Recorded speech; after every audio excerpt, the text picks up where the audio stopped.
On Friday, Tom went on The View to talk turkey with the ladies and, casually drop her stance on women's reproductive rights. I am a constitutional, someone that loves the Constitution. I am someone that's for limited government, and so I can't sit here and be a hypocrite and say I'm for limited government, but I think that the government should decide what women do with their bodies.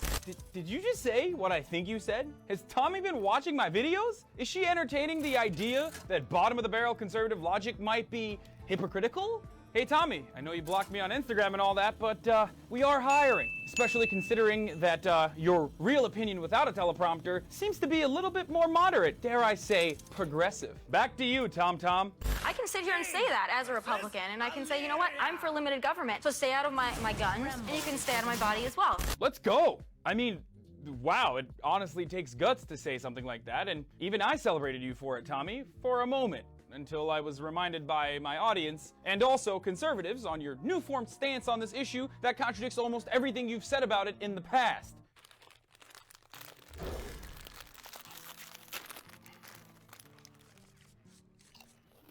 Pro-choicers are supposed to be about rare and safe abortions. That's how they avoid sounding like straight-up baby killers, by acknowledging abortion is not a positive thing and a difficult choice. Baby killers? So last month you were pro-life, calling pro-choicers baby killers, but this month on The View, surrounded by liberals, you're all of a sudden making logical arguments in favor of the pro-choice position? What happened? Is that osmosis? Do you just suck up the talking points out of everyone else in the room? Or is it because there wasn't a teleprompter to read out your previously laid out talking points that channel the Glenn Beck ideal? Or maybe it's because you're most likely leaving the Blaze and moving into the big leagues at Fox News, and you need to start taking more moderate stances to please your new masters as you become the new Megyn Kelly. I mean, even your current boss, Glenn Beck, is pissed at your statements, and you're their golden goose over there at the Blaze. They're crumbling apart. So what's interesting to me about that is that conservatives constantly talk about free speech and how they're like, fucking, we're the best at free speech, we're the most free speech, and then instantly, as soon as you mention something that they don't agree with, well, in an effort to save face, the Blaze now suspended you before your impending exit. But Tommy, as much as you're master at regurgitating tired old conservative tropes, you may have overstepped as you took a more millennial direction here. Conservatives are not ones to forgive or forget when it comes to having their own hypocrisy exposed. Right-wing nutjobs don't care about fallacious arguments or blatant racism. All they care about is whether your rhetoric supports their existing opinions, biases, and prejudices, which is inherently ironic because that's literally what you do, Tommy. Like when you told celebrity snowflakes to shut the fuck up about politics, but then you turned around and had Joy Villa on your show for doing exactly that. But this isn't new for Tommy. You've made an entire career out of calling everyone who dissents from conservative orthodoxy a whiny liberal snowflake as you get fake offended and whine about every single important cultural moment. That's all you do. Yeah, let's talk about the hysteria surrounding President Trump's Muslim ban. The Oscars ready to lecture the rest of us on how bad they think our president is. Lena Dunham is fitting into hers a little better these days. She's still disgusting, but she's lost weight. Yeah, let's talk about that Women's March on DC. So yes, I want to applaud you, Tommy, for making at least one logically consistent statement, even though it's absolutely inconsistent with everything else you've ever said. And now I sit back and watch as your Republican hyper-conservative base turns on you.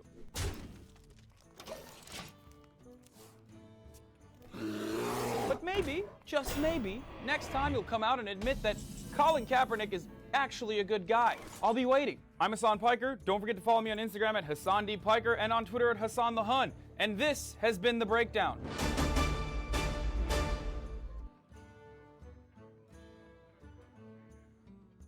Hey, what's up, guys? So a story came out today where a bunch of Americans started chanting "Build that wall" and spoon break in Canada. You heard that right. And it's at moments like this where arguments about patriotism and protecting our borders become completely moot, and you're just being a douchebag. I can imagine it now. Build that wall! Build that wall!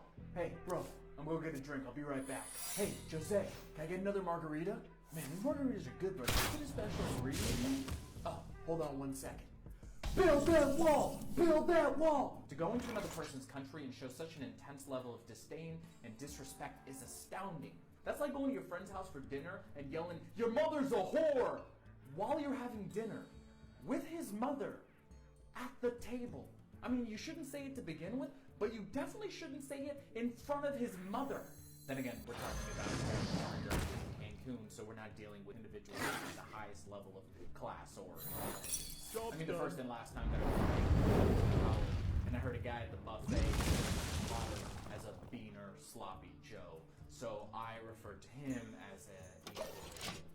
And what I find really ironic is most of the people on that boat trying to build that wall were A, probably on drugs, and B, just love drugs. And if you build that wall, they're not going to be able to get their drugs, in theory. So which one do you want? Do you want the wall or do you want the drugs? Make a choice. So to the people yelling, build that wall on a pirate ship in Cancun, Mexico, I say this. Continúa a hablar esas mamadas si quieres. Pero al fin de día la buena gente de este mundo va a seguir viviendo y la luz mientras tú sufres en la oscuridad. Oh yeah, and also, fuck off. Are you ready for this?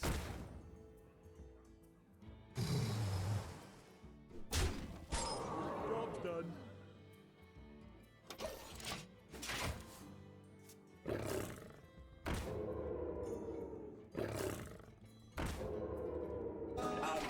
Craig Moss was a true believer in Donald Trump.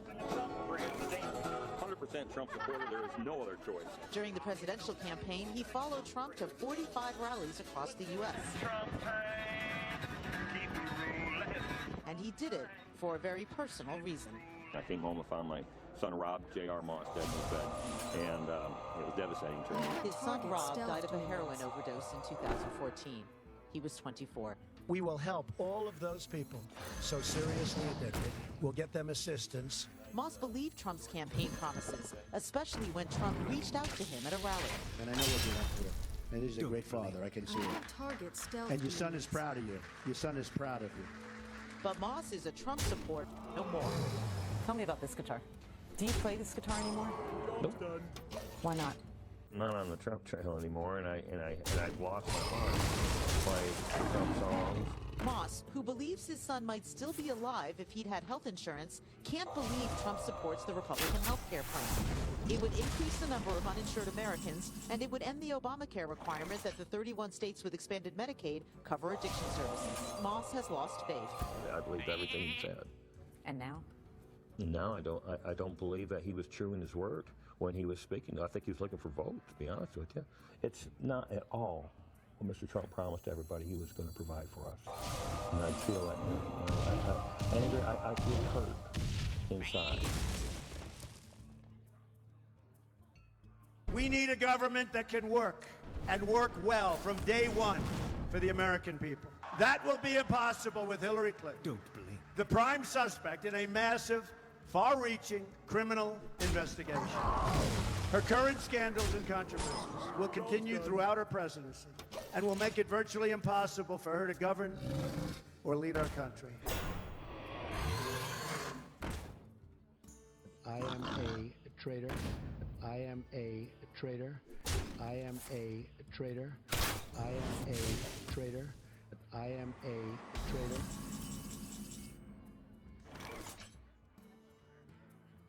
In April 1989, Central Park jogger was attacked. I remember it completely dominated the news. The city felt about ready to combust, demanding justice. 5 young teenagers, one was 15, 2 were 14, were arrested. And Donald Trump paid for a full-page ad in every major newspaper. One of his quotes at the time was, "It's more than anger, I hate you, and I want to die on me." Remember that quote. I'm going to come back to that in about a minute. Now, the 5 teens were innocent, a fact confirmed by DNA science after they had spent a combined 41 years in prison.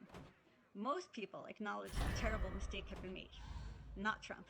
He never let up. A 28-year crusade against them. Now, that's mostly a function of narcissism. Narcissists can admit mistakes. But if you don't accept that at least part of that was racial, you're just not being honest. Everything about the whole mess, his rhetoric, everything from beginning to end evoked Jim Crow. Now fast forward to his presidential campaign. His very first speech, he said, Mexican immigrants are mainly rapists and criminals. You asked for it. No. They're mainly regular, decent people working really hard just to survive. He tweeted an image of a dark-skinned man pointing a gun with the statistic that 80% of the gun homicides where the victim was white, the shooter was black, as if to say, be afraid, white people, black people just can't stop shooting you. Again, no. That number is 15%, not even close. He claimed he personally witnessed, quote, thousands of Muslims celebrating 9/11 in Jersey City. Bullshit.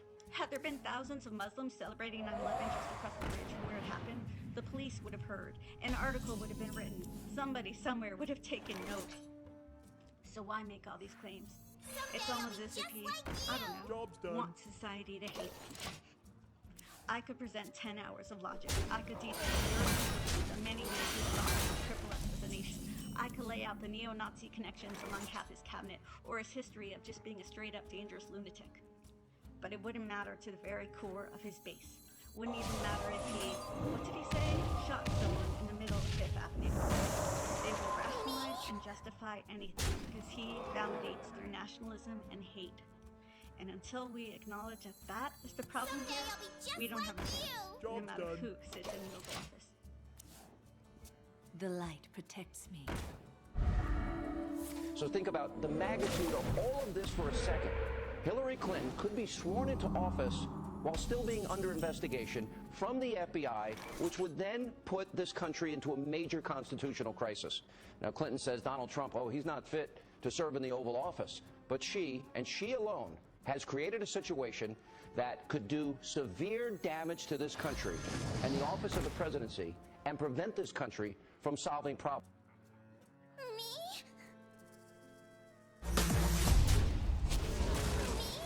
I am Jesse Dollemore with the Occupy Democrats Report. Job's done. Well, yesterday morning, Donald Trump woke up and subjected the world to yet another unhinged Twitter tantrum. Already attacked. You see, he knew full well what was about to take place on Capitol Hill, and he treated these gems specifically in a feckless and childish effort to try to preemptively distract us from the inevitable. Well, it did not work. Director of the FBI, James Comey, and Director of the National Security Agency, Admiral Mike Rogers, testified before the House Intelligence Committee. The shoe that Donald Trump was so afraid was going to drop publicly did. James Comey confirmed that Donald Trump's accusations that Barack Obama wiretapped Trump Tower during the campaign was nothing but a lie. He testified that neither the FBI nor the Justice Department had any evidence of surveillance of Donald Trump. With respect to the president's tweets about alleged wiretapping directed at him by the prior administration, I have no information that supports those tweets. And, not to bury the lead, but there's more. Director Comey went on to admit that, yes, there is an ongoing investigation involving Donald Trump and several of his former and current high-level officials and advisors. I have been authorized by the Department of Justice to confirm that the FBI, as part of our counterintelligence mission, is investigating the Russian government's efforts to interfere in the 2016 presidential election. And that includes investigating the nature of any links between individuals associated with the Trump campaign and the Russian government, and whether there was any coordination between the campaign and Russia's efforts. So let's unpack this. What the director of the FBI was saying there is that they are investigating, and have been since July, Donald Trump, who is our current president, for suspected collusion with a hostile foreign government. This is supposed to be the party of patriots? This is unbelievable.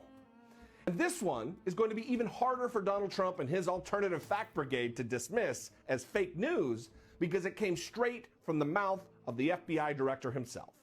Furthermore, the fact that the FBI is still pursuing this investigation means that there's something to it. I don't really think that the FBI is in the business of wasting resources if that wasn't the case. So instead, what we have here is an investigation that started in July, in which evidence has continued to be gathered, and that continues to span over 8 months.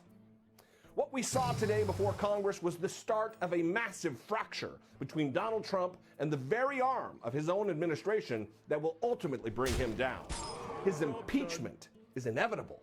And, America, we have front row seats. We will take our country back from these treasonous cowards who've attempted to sell our nation's birthright of freedom and democracy to Vladimir Putin and Russia.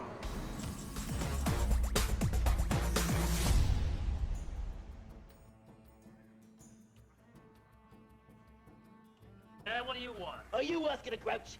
Yeah, what's it to you? Rotten to meet you. Grump's the name, Ronald Grump, and I'm a grouch builder. I make places for grouches to live. Yeah, I've heard of you. Like, you're the grouch who built a swamp in a day when nobody else could do it. That's me, and I want to show you what I want to build for grouches right here on Sesame Street. Yeah, this here is a picture of a building made of trash cans. I call it Grump Tower. No, wait a minute. We don't want that monstrosity on this spot. What do you mean, we? This happens to be my spot, Skinny. Yeah, so your part of the deal would be to get your can out of here, and my part would be to put my building right here and let you live in it. And I'll give you 3 bags of trash for it. Wow. Oscar, listen, I wouldn't do this if I were you. Skinny, do you mind? Oh, if you ask me, it sounds like a rotten deal. Oh, yeah? You really think so? Yes. Okay, I'll do it. All right, now we're talking. Here, just sign your name on this piece of paper here. It's the contract. Okay, all I have to do is sign my name on it? That's all it means is you can't change your mind. You gotta stick to what you said. Okay, let me sign my okay? Then you're all getting out of here, because I don't want any pets living here. See? Look at this. I got a contract, and it says, no pets allowed in. You signed it. But I didn't see that part. That's not my problem. No pets. Well, I want my old trash can back. Yeah, he wants his old trash can back. Okay, I'll move my cans out of here, and you can have your old can back. Oh, yeah, you will? Yeah, but you gotta pay me 40 bags of trash. 40 bags of trash? That's right. It's gonna be a lot of work knocking these cans down, so think it over, chump. But that's all the trash I got in the world. It's my trash savings. Oh.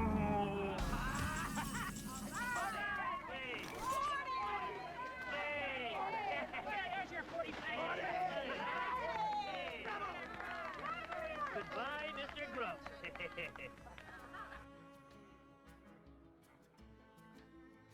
None of our candidates is under FBI investigation.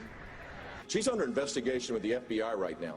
If she gets elected, her first 100 days, instead of setting an agenda, she might be going back and forth between the White House and the courthouse. We need to stop that.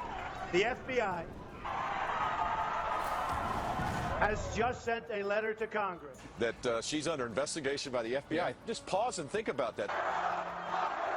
And they are reopening the case into her criminal and illegal conduct. Can this country afford to have a president under investigation by the FBI who can be involved? That threatens the security of the United States of America. Think of the trauma that would do to this country. Job's done. That our new president will attack anyone and everyone. He will attack the cast of Hamilton. He will attack Chuck Schumer. He will attack our allies, Mexico, Australia, Germany. He will attack the intelligence community which you lead, associating you with McCarthyism and with Nazism. But there's one person and one country which is immune, which is inoculated from any form of presidential attack, no matter what the behavior. No matter if there's a violation of the INF nuclear treaty, no matter if Vladimir Putin kills political opponents, the new president defends, obfuscates, does not attack.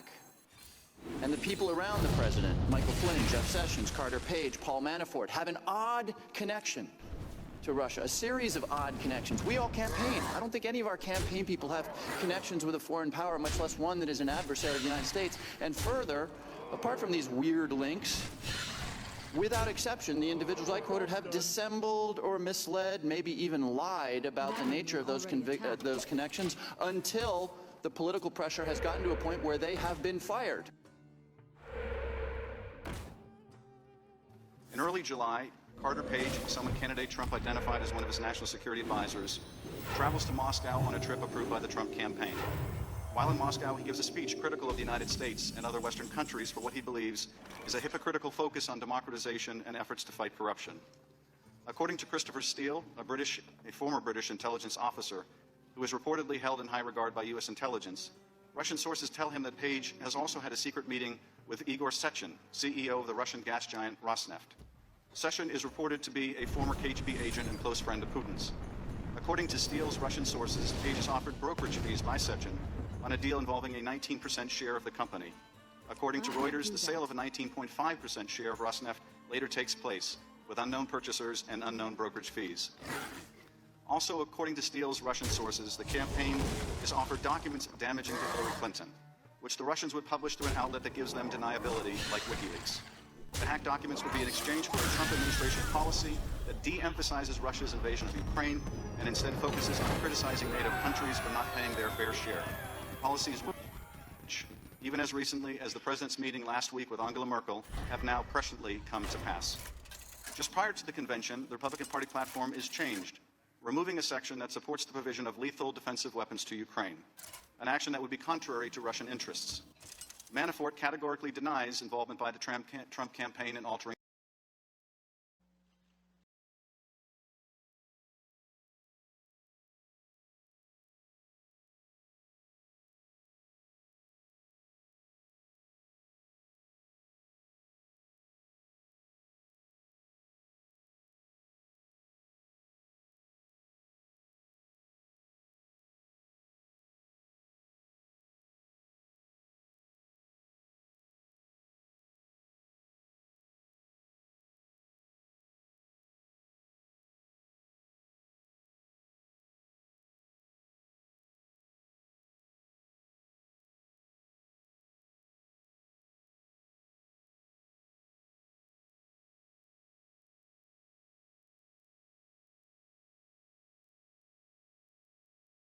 They say guys only want one thing. Some of my friends say guys and girls can't even be friends. Fellas, you ever be hanging out with one of your lady friends and suddenly they bust out with, "Oh my god, I used to have the biggest crush on you like a year and a half ago"? Why are you telling me this now? Why you didn't tell me then? I love it when I'm into a girl and she makes it just obvious enough that she likes me. There's no code to decipher, there's no bomb to disarm. Because sometimes the junk just gets confusing. One night I'm at home, I'm laying in bed, I get a text from one of my lady friends, "Can I come over?" At 1 a.m. Comes over, we're on my bed, we're talking. I haven't had a boyfriend in so long and I feel like I'm probably getting rusty because I haven't hooked up with anybody. I don't even want to go all the way. I just want to do all the other stuff. I just wish I could hook up with somebody, but there's no boys. After she leaves, I'm like, you know, we're bros, so she didn't mean it like that. But there's another part of my brain that's like, yo, how much more obvious does she need to make it? So I think about it for like a good 30 minutes, and I text her back like, yo, I don't know if you was putting it out there as bait, but if you're down, okay, you know what? I'm down too. This girl texted me a 12-page long text about how we're just bros. You would think this girl is even remotely into me, right? There was another time, I didn't even know this girl, okay? But it's the worst case of mixed signals I ever had in my life. I'm with my boys, I'm at the movies. We're waiting to walk into the theater. I'm posted up, because y'all know how thugs do. All of a sudden, I feel somebody grab my butt, palm it, and squeeze it. I turn around like, who the... I see these 3 girls walk by. One of them, as they're walking away, turns, looks at me, and smiles, and then dips into the next theater. All my boys just saw this. They're like, yo, you better go get that girl's number. I'm like, nah, man, nah, man. Yo, don't be no punk. Go in there, get that girl's number, and you better not come back unless you get them digits. Challenge accepted. I walk into the theater feeling like Indiana Jones, like in a cave. I don't see anything. I get flashes of light, right? And I see her, and I'm like, oh, there you go, right there. If I'm going up the stairs, I'm thinking to myself, I'm about to go to this. What am I gonna say to this girl? Yo, you pinched my butt. I know you want this. Walk up on her and her 2 friends, and I realize there's 3 dudes with them. They're on a triple date. So I'm like, yo, was that you outside just now? Mm-mm. That wasn't you that bumped into me just now? Mm-mm. You sure? Mm-hmm. Okay. Well, in the event that it was you, check it out. My Twitter name is Swoozy, S-W-O-O-Z, 1E. Hit me up in the DMs. Pinching other dudes' butts while you on a date? That's what's hot and popping in the streets, RN?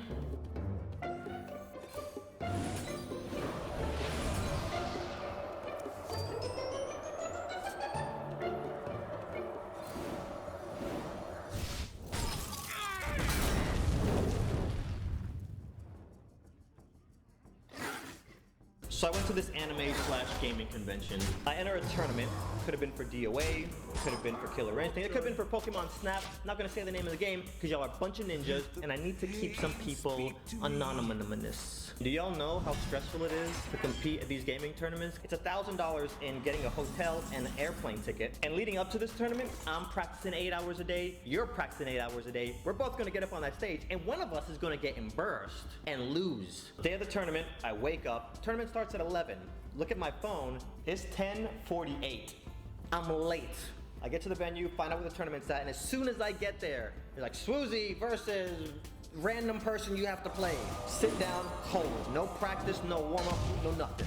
Play my first match, win. Play some more, I keep winning. Then I hear the admin go, okay, now we're playing for top 32. And I'm like, oh, snap. Let's go. Play a few more games, and I hear the admin say, okay, now we're playing for top 8. Now, in most tournaments, you only get paid if you place top 3. And if you come in third, you get about $1,000, maybe $1,500. So you break even if you come in third. You only really get into the green if you come in first, or maybe second, depending on the pot. Play. So the admin looks at the clipboard. He's like, okay, now we're playing for top 3. I'm about to make it rain on all of y'all. Play my first match in top 3, lose. Get sent into loser's bracket. Play my first match in loser's bracket and lose. So I'm out of the tournament, I'm in third place. Now I can just kick back and relax and just have fun at the rest of the convention. Some of y'all know it's all about the after parties. I start texting all my friends to see which one is gonna be the hottest one. My boy tells me, so-and-so is throwing a sick party tonight. Just come up to the front, we'll let you win. Bop! So I Uber over, they let me ride in. I walk up in that club like, hey, I came in third. I'm popping bottles with models. Top 3 for me in this tournament was a huge accomplishment because I was traveling all month. I've been editing, so I really didn't get to practice that much for this tournament, and I still came in top 3. The stress is gone. You know you're at a good party when it's completely open bar. You don't gotta pay for nothing. I don't drink that often. So I walk over and have one quick shot. So I go over, take my shot. I'm gonna encourage all you guys, if you ever drink, know your limits. So I take that shot, 10 minutes later, I don't feel anything. And I'm like, yo, I won this tournament, I'm trying to get turned right now. Well, I didn't win the tournament, but you know, third is pretty close to first. So I go back to the bar, get another shot, don't feel nothing. Shot number 3, don't feel nothing. I'm gonna take one more shot and I'm done, because these guys are obviously watering these things down. I'm not, no. 10 minutes after shot number 4, the room starts doing this. And I start getting real scared because I've never experienced that before. And then it dawns upon me. I woke up and went to this tournament and I didn't eat breakfast, lunch, or dinner. Absolutamente nada. And then out of the blue, I hear this voice, Swoozy! And I turn around and it's Syndicate. I've never met this dude before, but I've seen him on YouTube. He's awesome. Swoozy, I love you. Oh my gosh, your videos, you're awesome. I have to act like I'm not some sloppy ratchet girl right now. So I lean up against this pillar and try to act all cool. I'm like, bro, I love you. I love you. I feel myself just doing this. It's not a good situation. I look across the way and I make eyes with this girl that I know. I'm just giving her like this empty stare, like. She catches it instantly. She's like a shark cutting right through the crowd, and she walks right up to me and she was like, hey, Swoozy. She can see that I'm clearly in bad shape, even though I'm trying really hard. And she leans over and whispers in my ear and she goes, do you want to get out of here? I lean my head back and I go to nod yes. I do the nod, and when my head comes up, I'm in the Uber. I instantly start panicking.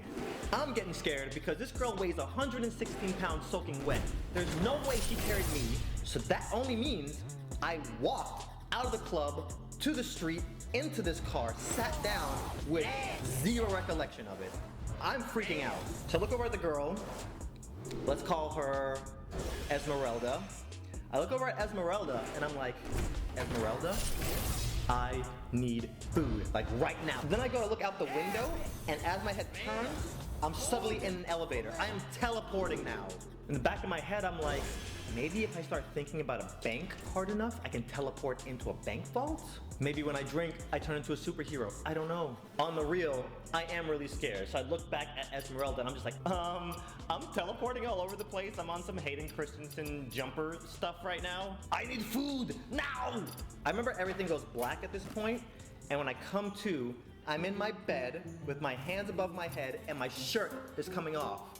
I blink again, pants are off. I'm like jump cutting through life. SpongeBob tidy-whitey.